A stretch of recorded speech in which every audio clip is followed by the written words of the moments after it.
ಮಳೆಗಾಲ ಬಂದರೂ ಬರಗಾಲ ಫಿಕ್ಸ್. ಇದು ಸೂಪರ್ ಎಲ್ ನೀನೋ ಎಫೆಕ್ಟ್. ಇದು ಸಂಭವಿಸ್ತಾ ಇರೋದು 150 ವರ್ಷಗಳ ನಂತರ. ಇದನ್ನ ಗಾಡ್ಜಿಲ್ಲಾ ಎಲ್ ನೀನೋ ಅಂತಾರೆ. ಯಾಕಂದ್ರೆ ಮಳೆ ಮಾರುತಗಳ ದಿಕ್ಕೆ ಉಲ್ಟಾ ಪಲ್ಟಾ ಮಾಡೋ ತಾಕತ್ತು ಈ ಸೂಪರ್ ಎಲ್ ನೀನೋಗೆ ಇದೆ. ಪ್ರಳಯ ವೇಟಿಂಗ್ ಮಾಡ್ತಾ ಇದೆಯಾ? ಇದೇ ಇವತ್ತಿನ ಗ್ಯಾರಂಟಿ ಸ್ಪೆಷಲ್ ಗಾಡ್ಜಿಲ್ಲಾ ಎಲ್ ನೀನೋ. ನಾನು ರಾಮ್ ಬಡ್ಗೇರ್.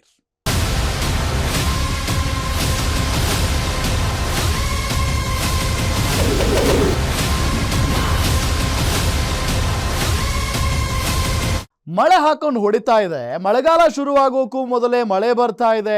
ನೀವು ನೋಡಿದ್ರೆ ಬರಗಾಲ ಫಿಕ್ಸ್ ಅಂತಿರಲ್ಲ ಅಂತೆಲ್ಲ ಕನ್ಫ್ಯೂಸ್ ಆಗಬೇಡಿ. ಇದು ನಾವು ಹೇಳ್ತಿರೋ ಮಾತಲ್ಲ.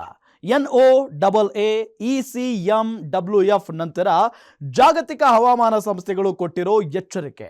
ಅವರು ನಿರೀಕ್ಷೆ ಮಾಡಿದಂತೆಯೇ ಎಲ್ಲ ಆಗಿಬಿಟ್ರೆ ಈ ವರ್ಷ ಬರಗಾಲ ಕೂಡ ಫಿಕ್ಸ್. ಮಳೆಗಾಲ ಬಂದ್ರು ಬರಗಾಲ ಫಿಕ್ಸ್, ಸೂಪರ್ ಎಲ್ ನೀನೋ ಎಫೆಕ್ಟ್.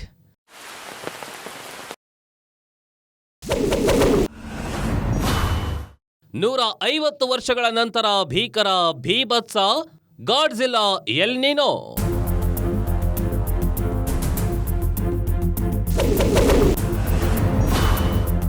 ಮಳೆ ಮಾರುತಗಳ ದಿಕ್ಕೆ ಉಲ್ಟಾ ಪಲ್ಟಾ, ಪ್ರಳಯ waiting.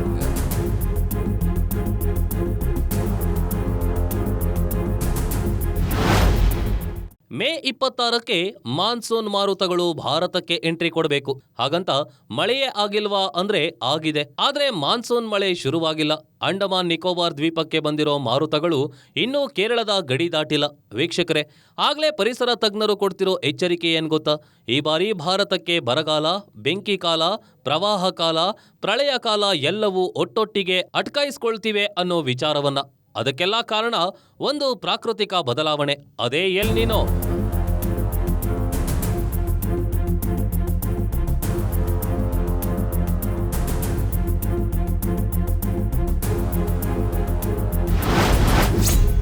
Super El Nino alias Godzilla El ನೀನೋ.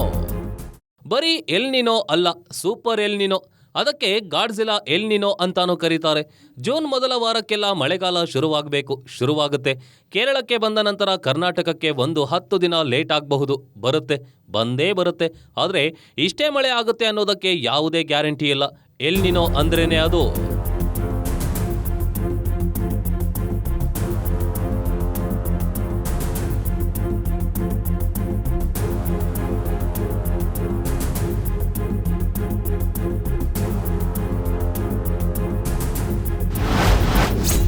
ಕೇರಳದಲ್ಲಿ ಆಗಲೇ ಶುರುವಾಗಿದೆ ಮುಂಗಾರು ಮಳೆ. ಕೇರಳದಲ್ಲಿ ಒಂದು ಲೆಕ್ಕದ ಪ್ರಕಾರ ಪೂರ್ಣ ಮುಂಗಾರು ಶುರುವಾಗದೇ ಇದ್ರೂ ಮಳೆಗಾಲ ಶುರುವಾಗಿದೆ.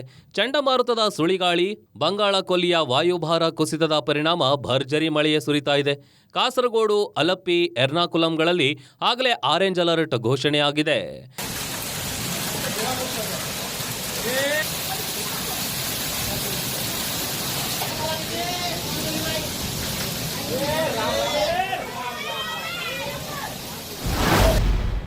ತಿರುವನಂತಪುರಂ, ಕೊಚ್ಚಿ, ಕೊಟ್ಟಾಯಂ, ಇಡುಕ್ಕಿ, ಮಲಪ್ಪರಂ, ಕೋಯಿಕೋಡ್, ವಯನಾಡು ಮೊದಲಾದ ಕಡೆ ಯೆಲ್ಲೋ ಅಲರ್ಟ್ ಘೋಷಣೆಯಾಗಿದೆ.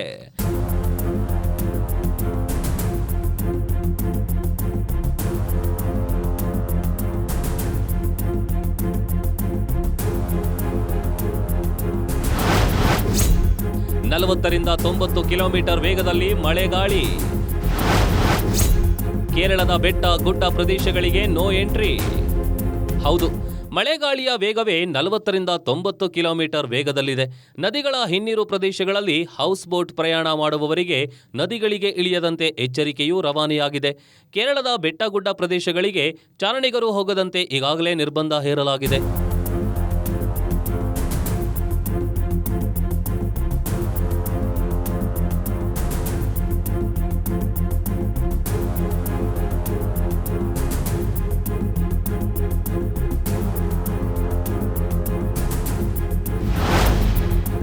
ಇಷ್ಟೆಲ್ಲ ಹೇಳ್ತಿದ್ದೀರಾ, ಹೀಗಿದ್ರು ಬರಗಾಲ ಫಿಕ್ಸ್ ಅಂದ್ರೆ ನಮಗೇನ್ ತಲೆ ಕೆಟ್ಟಿದ್ಯಾ ಅಂತಿರೇನೋ. ಎಲ್ ನೀನೋ ಇರೋದೇ ಹಾಗೆ. ಎಲ್ ನೀನೋ ಅಂದ್ರೆ ಯಾಮಾರಿಸೋ ಪ್ರಳಯ.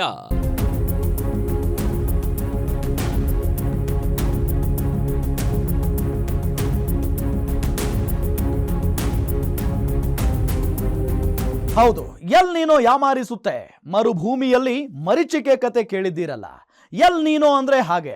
ಮಳೆ ಬರುವಂತೆ ಕಾಣುತ್ತೆ, ಬರಲ್ಲ. ಬಂದ್ರೆ ಧಾರಾಕಾರವಾಗಿ ಸುರಿಯುತ್ತೆ. ಮರುಕ್ಷಣದಲ್ಲೇ ಸುಡುವ ಬಿಸಿಲು ಬರಬಹುದು. ಎಲ್ ನೀನೋವನ್ನು ಅರ್ಥ ಮಾಡಿಕೊಂಡವರು ಜಗತ್ತಿನಲ್ಲೇ ಇಲ್ಲ. ಎಲ್ ನೀನೋ ಶುರುವಾಗಿದೆ ಅಂದ್ರೆ ಹವಾಮಾನ ತಜ್ಞರಿಗೆ ಟೆನ್ಷನ್ ಶುರುವಾಗುತ್ತೆ. ಅದು ನಿಮಗೆ ಅರ್ಥ ಆಗಬೇಕು ಅಂದ್ರೆ ಎಲ್ ನೀನೋ ಅಂದ್ರೆ ಏನು ಅನ್ನೋದು ಅರ್ಥ ಆಗಬೇಕು. ಎಲ್ ನಿನೋ ಬಂದ್ರೆ ಗಾಳಿಯ ದಿಕ್ಕು ಬದಲಾಗುತ್ತೆ.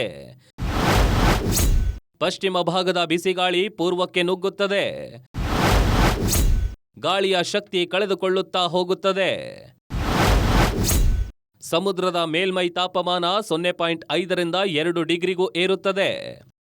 ಎಲ್ ನಿನೋ ಎಂಟ್ರಿ ಕೊಟ್ರೆ ಆಗೋದೇ ಇದು. ಮಾರುತಗಳ ದಿಕ್ಕು ಬದಲಾಗೋದು, ಗಾಳಿ ವಿರುದ್ಧ ದಿಕ್ಕಿಗೆ ಬೀಸೋದು, ತಂಪು ವಾತಾವರಣ ಇದ್ದಕ್ಕಿದ್ದಂತೆ ಬಿಸಿಯಾಗೋದು.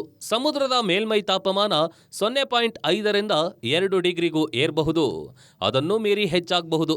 ಸಿಂಪಲ್ ಆಗಿ ಹೇಳಬೇಕಂದ್ರೆ ಎಲ್ ನಿನೋ ಅಂದ್ರೇನೆ ಲೂಸ್ ಕಂಟ್ರೋಲ್. ಹಿಡಿತಕ್ಕೂ ಸಿಕ್ಕಲ್ಲ, ಅರ್ಥನೂ ಆಗಲ್ಲ. ಸೈಂಟಿಫಿಕ್ ಆಗಿ ಹೇಳೋದಾದ್ರೆ ಪೆಸಿಫಿಕ್ ಮಹಾಸಾಗರದ ಉಷ್ಣವಲಯದ ಮಧ್ಯೆ ಮತ್ತು ಪೂರ್ವ ಭಾಗದಲ್ಲಿ ಸಮುದ್ರದ ನೀರಿನ ತಾಪಮಾನ ಸಾಮಾನ್ಯಕ್ಕಿಂತ ಗಣನೀಯವಾಗಿ ಏರುವುದು. ಸಾಮಾನ್ಯವಾಗಿ +0.5 ಡಿಗ್ರಿ ಸೆಲ್ಸಿಯಸ್ಗಿಂತ ಹೆಚ್ಚಾಗಬಹುದು. 2 ಡಿಗ್ರಿಯನ್ನು ದಾಟಬಹುದು. ಹೀಗೆ ಉಷ್ಣಾಂಶ ಹೆಚ್ಚಾಗುವ ಹವಾಮಾನ ವಿದ್ಯಮಾನವನ್ನು ENSO ಅಂತಾರೆ. ಪ್ರತಿ 2ರಿಂದ 7 ವರ್ಷಕ್ಕೊಮ್ಮೆ ಸಂಭವಿಸುವ ಹವಾಮಾನ ಬದಲಾವಣೆ. ಇದು ವಾತಾವರಣದಲ್ಲಿ ದೊಡ್ಡ ಬದಲಾವಣೆಗಳನ್ನು ಉಂಟು ಮಾಡುತ್ತೆ. ಜೆಟ್ ಸ್ಟ್ರೀಮ್, ಮಳೆಯ ವಿನ್ಯಾಸ, ಬಿಸಿಲು ಎಲ್ಲವೂ ಬದಲಾಗುತ್ತವೆ.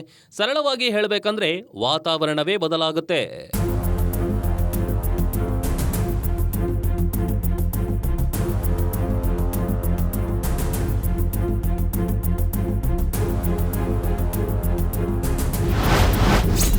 ಸುಡುವಂತ ಬಿಸಿಲು, ಬಿಸಿ ಗಾಳಿ, ಸಡನ್ ಮಳೆ. ಜಾಗತಿಕ ತಾಪಮಾನ ಹೆಚ್ಚಳದ ಕಾರಣದಿಂದ ಸಮುದ್ರದ ಬೇಸ್ ಲೈನ್ ಈಗಾಗಲೇ ಬಿಸಿಯಾಗಿದೆ. ಇದು ಆರಂಭ ಅಷ್ಟೇ ಅಲ್ಲ, ಹೀಟ್ ವೇವ್ ಹೆಚ್ಚುತ್ತಾ ಹೋಗುತ್ತೆ. ನೀರಿನ ಕೊರತೆ ಎದುರಾಗುತ್ತೆ. ಕೃಷಿ ಮಾಡೋದು ಕಷ್ಟ.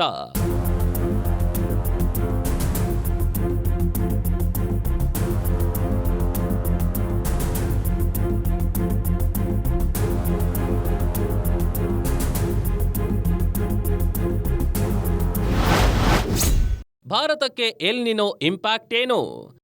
ಎಲ್ ನಿನೋ ಸಾಮಾನ್ಯವಾಗಿ ಭಾರತದ ಮುಂಗಾರು ಮಳೆಯನ್ನ ಕಡಿಮೆ ಮಾಡುತ್ತೆ. ಸೂಪರ್ ಎಲ್ ನಿನೋ ಇದನ್ನ ಇನ್ನಷ್ಟು ತೀವ್ರಗೊಳಿಸಬಹುದು.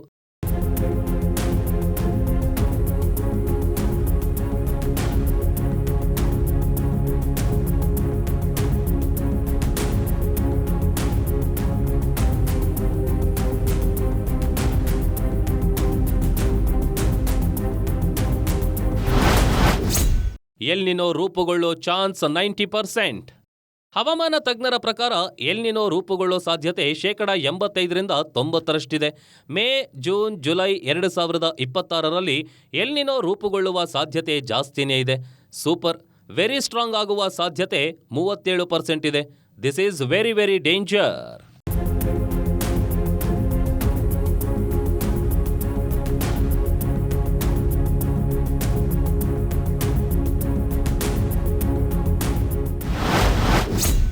ನೂರ 50 ವರ್ಷಗಳ ನಂತರ ಸೂಪರ್ ಎಲ್ ನಿನೋ. 1877-78ರಲ್ಲಿ ಎಲ್ ನಿನೋ ಇತಿಹಾಸದಲ್ಲೇ ಅತ್ಯಂತ ಶಕ್ತಿಶಾಲಿಯಾಗಿ ಆಕ್ರಮಣ ಮಾಡಿತ್ತು. ನಿನೋ 3.4 ಪ್ರದೇಶದಲ್ಲಿ ಸಮುದ್ರದ ತಾಪಮಾನ +2.7 ಡಿಗ್ರಿ ಸೆಲ್ಸಿಯಸ್ಗೂ ಮೇಲಕ್ಕೆ ಏರಿತು. ಇದು ಜಾಗತಿಕ ಬರ, ಮುಂಗಾರು ವೈಫಲ್ಯ ಮತ್ತು ಕೋಟ್ಯಾಂತರ ಜನರ ಸಾವಿಗೆ ಕಾರಣವಾಗಿತ್ತು. 2026ರ ಆರಂಭಿಕ ಸೂಚನೆಗಳೆಲ್ಲ ಹಾಗೆಯೇ ಇವೆ. ಹೀಗಾಗಿ ಹಣೆ ಬರಹ ಕೆಟ್ಟಿದ್ರೆ 150 ವರ್ಷಗಳ ನಂತರ ಇದೇ ಪರಿಸ್ಥಿತಿ ಮತ್ತೆ ತಲೆದೂರಿದ್ರೂ ಆಶ್ಚರ್ಯ ಇಲ್ಲ.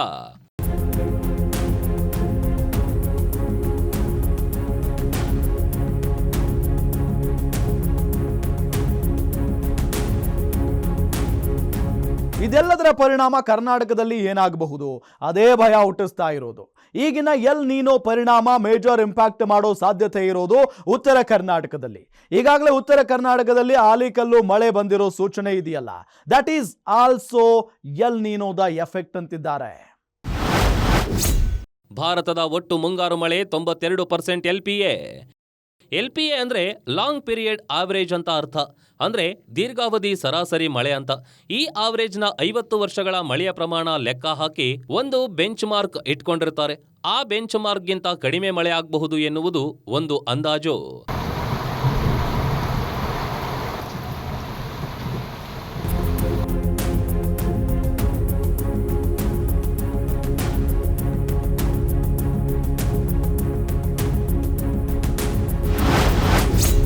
ಉತ್ತರ ಕರ್ನಾಟಕದಲ್ಲಿ ಮಳೆ ಕಡಿಮೆ ಅಂದಾಜು.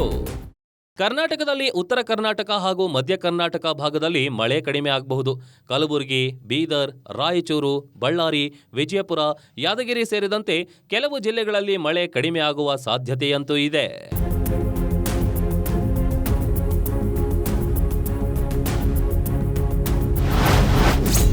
ಖಾರಿಫ್ ಬೆಳೆಯ ಮೇಲೆ ಭಾರಿ ಎಫೆಕ್ಟ್.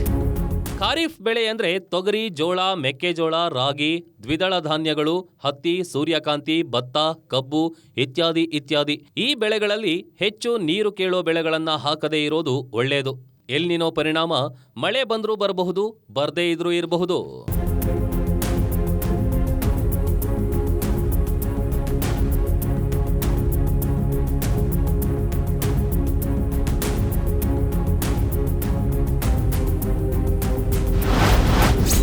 ದಕ್ಷಿಣ ಕರ್ನಾಟಕ, ಪಶ್ಚಿಮ ಘಟ್ಟಗಳಲ್ಲಿ ಮಳೆ ಪರವಾಗಿಲ್ಲ. ಬೆಂಗಳೂರು, ಮೈಸೂರು, ಮಂಡ್ಯ, ಕೊಡಗು, ಚಿಕ್ಕಮಗಳೂರು, ಶಿವಮೊಗ್ಗ ಇಂಥ ಕಡೆ ಮಳೆ ಬರುತ್ತೆ. ಆದರೆ ಕಡಿಮೆ ಮಳೆ ಬರುತ್ತೆ. ಅದಕ್ಕೆ ಕಾರಣ ಪಶ್ಚಿಮ ಘಟ್ಟಗಳು. ಹಸಿರು ಬೆಟ್ಟಗಳು ಇರೋ ಕಡೆ ಎಲ್ ನಿನೋ ಜಾಸ್ತಿ ಎಫೆಕ್ಟ್ ಮಾಡಲ್ಲ. ಅಷ್ಟರ ಮಟ್ಟಿಗೆ ರಿಲ್ಯಾಕ್ಸ್ ಆಗಬಹುದು.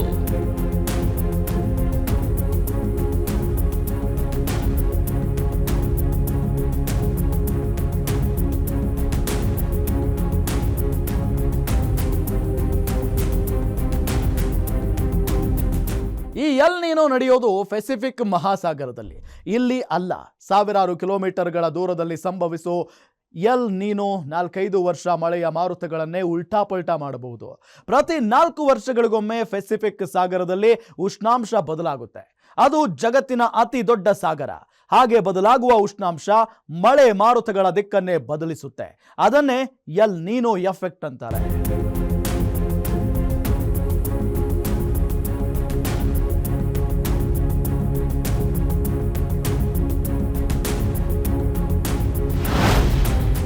ಈ ಎಲ್ ನಿನೋ ಎಫೆಕ್ಟ್ನಿಂದಾಗಿ ಹಿಂದೂ ಮಹಾಸಾಗರದಿಂದ ಉತ್ತರ ಭಾರತದ ಕಡೆ ಬೀಸುವ ಮೋಡಗಳ ಮೇಲೆ ಪರಿಣಾಮ ಬೀರುತ್ತೆ. ಹೆಚ್ಚು ಹೆಚ್ಚು ಮಳೆ ಮೋಡಗಳು ಸೃಷ್ಟಿಯಾಗೋದೇ ಇಲ್ಲ. ಜೊತೆಗೆ ಉಷ್ಣಾಂಶದಲ್ಲಿ ವಿಪರೀತ ಏರುಪೇರಾಗುತ್ತೆ. ಸೃಷ್ಟಿಯಾಗುವ ಮಳೆ ಮಾರುತಗಳು ಹಾಗೆಯೇ ಕರಗಿ ಹೋಗುತ್ತವೆ. ಮಳೆ ಸುರಿಸೋದೇ ಇಲ್ಲ. ಇದು ಕೇವಲ ಭಾರತಕ್ಕಷ್ಟೇ ಅಲ್ಲ, ಬೇರೆ ಬೇರೆ ದೇಶಗಳಿಗೂ ಪರಿಣಾಮ ಬೀರುತ್ತವೆ. ಹಾಗಾದ್ರೆ ಈ ಸರ್ತಿ ಈ ಎಲ್ ನಿನೋ ವಿದ್ಯಮಾನ ಬರಗಾಲಕ್ಕೆ ಸಾಕ್ಷಿಯಾಗುತ್ತಾ? ಅನುಮಾನವೇ ಇಲ್ಲ. ಮಳೆ ಕಡಿಮೆ ಆಗಲಿದೆ.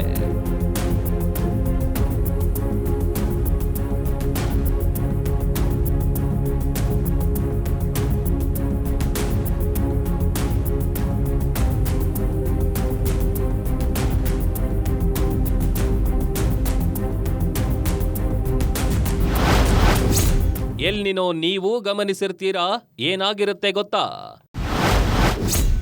ಒಂದೆರಡು ಹನಿ ಬಿದ್ದು ಮಳೆಯೇ ಆಗದೆ ಇರೋದ್ರ ಮೂಲ ಎಲ್ ನಿನೋ. ನೀವು ಗಮನಿಸಿರಬಹುದು, ಮಳೆ ಬರುವ ವಾತಾವರಣ ಸೃಷ್ಟಿಯಾಗಿ ಒಂದೆರಡು ಹನಿ ಬಿದ್ದು ನಂತರ ಬಂತು ಅನ್ನುವಾಗ್ಲೇ ಮಳೆ ಬರೋದೇ ಇಲ್ವಲ್ಲ. ಅದಕ್ಕೆ ಕಾರಣ ಎಲ್ ನಿನೋ. ಇದರಲ್ಲೇನಿದೆ ವಿಶೇಷ? ಪ್ರತಿ ವರ್ಷನೂ ಆಗ್ತಾನೆ ಇರುತ್ತೆ. ಈ ಥರ ಅಂತಿರೇನೋ. ಆದರೆ ಮಳೆ ಬರೋ ಹಾಗೆ ಬಂದು ಬಾರದೆ ಹೋಗುವ ಪ್ರಮಾಣ ಜಾಸ್ತಿ ಆಗಿದೆಯಲ್ಲ, ಅದೇ ಎಲ್ ನಿನೋ.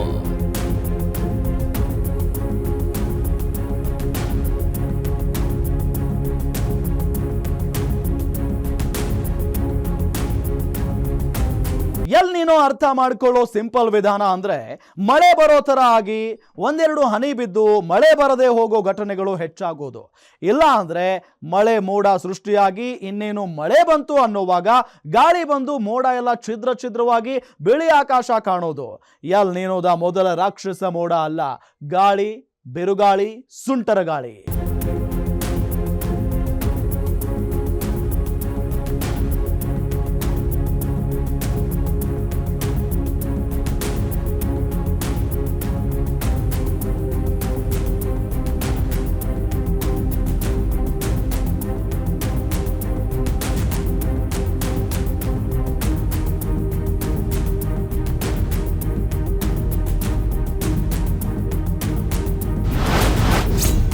ಉತ್ತರ ಪ್ರದೇಶದಲ್ಲಿ ಮನುಷ್ಯನೇ ಹಾರಿ ಹೋದ. ಎದೆ ಗಟ್ಟಿ ಮಾಡಿಕೊಂಡು ಈ ದೃಶ್ಯವನ್ನೊಮ್ಮೆ ನೋಡ್ಬಿಡಿ. ಇದು ಮೊನ್ನೆಯಷ್ಟೇ ಉತ್ತರ ಪ್ರದೇಶದ ರಾಯ್ಬರೇಲಿಯಲ್ಲಿ ಆದ ಘಟನೆ. ಮಳೆ ಮತ್ತು ಗಾಳಿಗೆ ಹಾರ್ತಾ ಇರೋದು ಹಕ್ಕಿಯಲ್ಲ, ಮನುಷ್ಯ. ಒಬ್ಬ ಮನುಷ್ಯನನ್ನೇ 150 ಅಡಿ ಎತ್ತರಕ್ಕೆ ಎತ್ತಿ ಹಾಕುವಷ್ಟು ಬಿರುಸಾದ ಗಾಳಿ. ಈ ಗಾಳಿ ಸಾಮಾನ್ಯವಾದ ಗಾಳಿಯಂತೂ ಖಂಡಿತ ಅಲ್ಲ.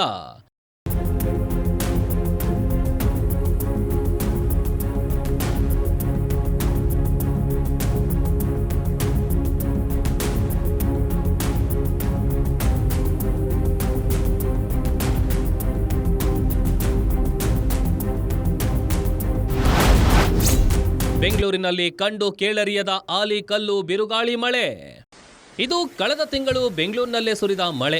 ಮುಂಗಾರಿಗೆ ಮುನ್ನ ಮಳೆ ಕಾಮನ್, ಆಲಿಕಲ್ಲು ಮಳೆಯು ಸಾಮಾನ್ಯವಾಗಿ ಬೀಳುತ್ತೆ.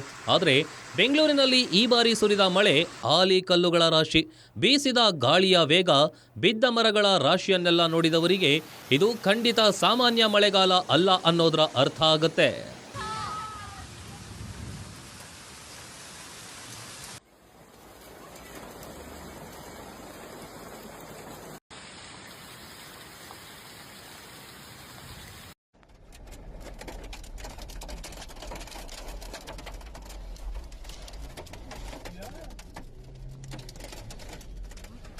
हुआ कैसे हुआ कब हुआ ये बारिश देखो भाई.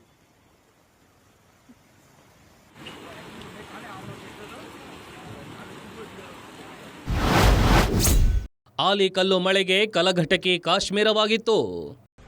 ಈ ಮಳೆಯೂ ಅಷ್ಟೇ, ಇದು ಕಲಘಟಕಿಯಲ್ಲಿ ಸುರಿದ ಮಳೆ. ಧಾರವಾಡದ ಜನ ಕಾಶ್ಮೀರವನ್ನ ನೋಡಿದಂತೆ ಕಂಗಾಲಾಗಿ ಹೋದ್ರು. ಅದೆಷ್ಟು ಬೆಳೆ ನಾಶವಾಯಿತೋ ಲೆಕ್ಕ ಸಿಕ್ಕಿಲ್ಲ.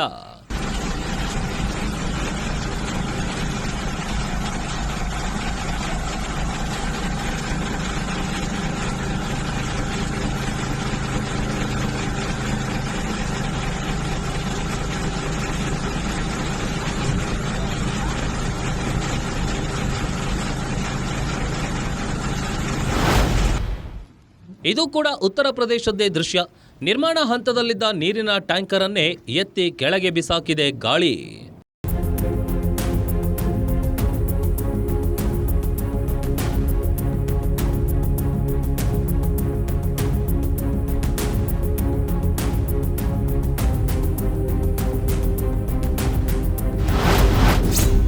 ಮರುಭೂಮಿ ನಾಡಿನಲ್ಲೂ ಪ್ರವಾಹ ಬಂತು. ಇದು ಟರ್ಕಿಯ ದೃಶ್ಯ. ಟರ್ಕಿ, ಇರಾನ್, ಇರಾಕ್, ಸೌದಿಯಂತಹ ದೇಶಗಳಲ್ಲೂ ಮಳೆ ಧಾರಾಕಾರವಾಗಿ ಸುರಿತಾ ಇದೆ. ಮಳೆ ಬೀಳದ ಮರುಭೂಮಿಯಲ್ಲೂ ಮಳೆ ಸುರಿಯುತ್ತಿದೆ.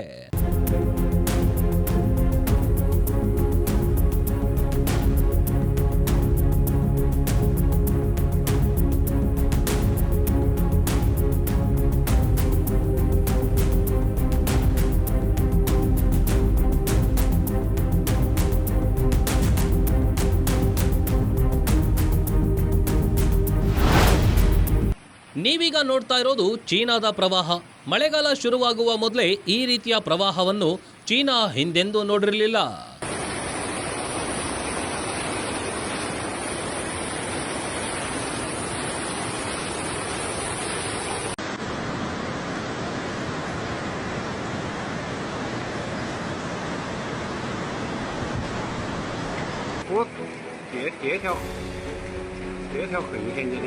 ಒಂದಕ್ಕೊಂದು ಸಂಬಂಧವೇ ಇಲ್ಲದ ಮಳೆಯ ದೃಶ್ಯಗಳು.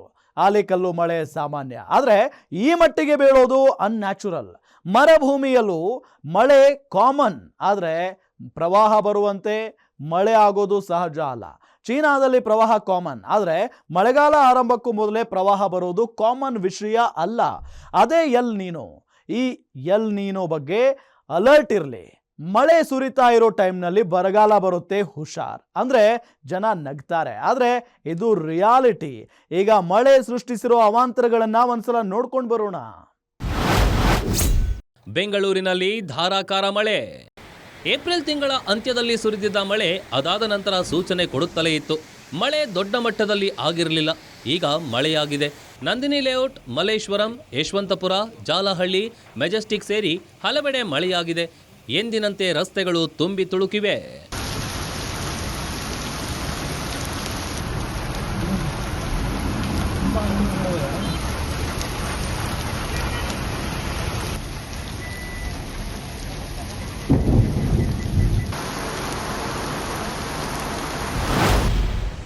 ದಕ್ಷಿಣ ಕನ್ನಡ, ಉಡುಪಿ, ಉತ್ತರ ಕನ್ನಡ ಜಿಲ್ಲೆಗಳಲ್ಲಿ ತುಂತುರು ಮಳೆಯಾಗ್ತಾ ಇದೆ.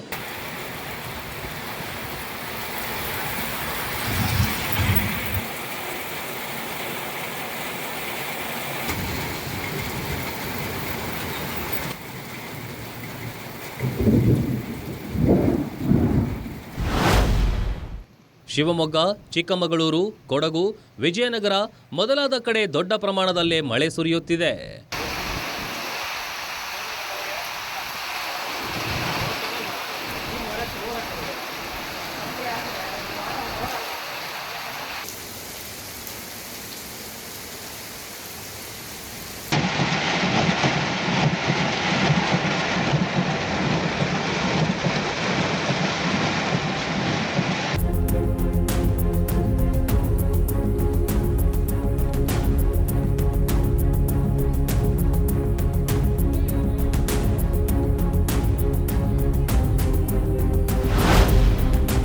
ಗದಗ, ಹಾವೇರಿ, ಕೊಪ್ಪಳ, ಧಾರವಾಡಗಳಲ್ಲೂ ಮಳೆಯಾಗಿದೆ. ಆದರೆ ಸುರಿದ ಮಳೆಗಿಂತ ಬೀಸಿದ ಗಾಳಿಯ ವೇಗವೇ ಜಾಸ್ತಿ.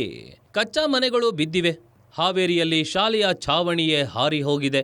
ಮರಗಳಂತೂ ಸಾವಿರಾರು ಲೆಕ್ಕದಲ್ಲಿ ಧರೆಗುರುಳಿವೆ. ಕೆಲವು ಜೀವಗಳು ಮಿಂಚು ಸಿಡಿಲಿಗೆ ಬಲಿಯಾಗಿವೆ. ಮುಂದೆಯೂ ಮಳೆಯಾಗುತ್ತೆ. ಭರಣಿ ಮಳೆ ಬಂದ್ರೆ ಧರಣಿಯೆಲ್ಲ ಹಸಿರು ಎನ್ನುವುದು ಗಾದೆ. ಭರಣಿ ಮಳೆಯಂತೂ ಆಗಿದೆ. ಹಾಗೆಯೇ ಸುಭಿಕ್ಷ ಮಳೆಯೂ ಸುರಿದು ಬಿಡ್ಲಿ. El Nino Godzilla El Nino utter flop ಆಗ್ಲಿ ಅಂತ ಪ್ರಾರ್ಥನೆ ಮಾಡೋಣ.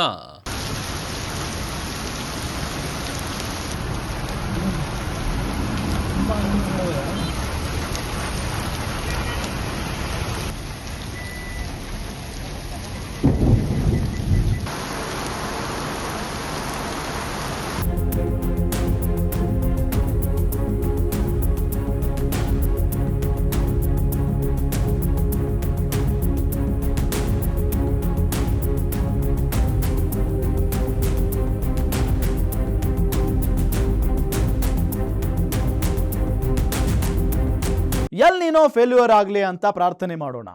ಇದಾಗಿತ್ತು ಇವತ್ತಿನ ಗ್ಯಾರಂಟಿ ಸ್ಪೆಷಲ್. ನೋಡ್ತಾ ಇರಿ ಗ್ಯಾರಂಟಿ ನ್ಯೂಸ್. ಸುದ್ದಿ ಖಚಿತ, ನ್ಯಾಯ ನಿಶ್ಚಿತ.